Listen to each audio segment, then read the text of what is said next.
G'day everybody, today we're going to install the rack mounting plates on a Ubiquiti UniFi XG aggregation switch.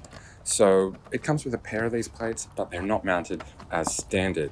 It also comes with 8 of these screws. So basically, line the plates up with the screws. They're on the left and right hand side of the switch. Go ahead, screw them all in. Make sure they're nice and firm, but don't do them up so tight as to strip the screws.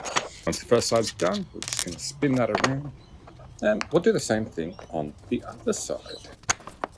And that's it. Your Ubiquiti UniFi XG aggregation switch is now ready for use in a rack mount cabinet. So you can go ahead and install it. It requires a 1U mounting space, and that's it. You're good to go.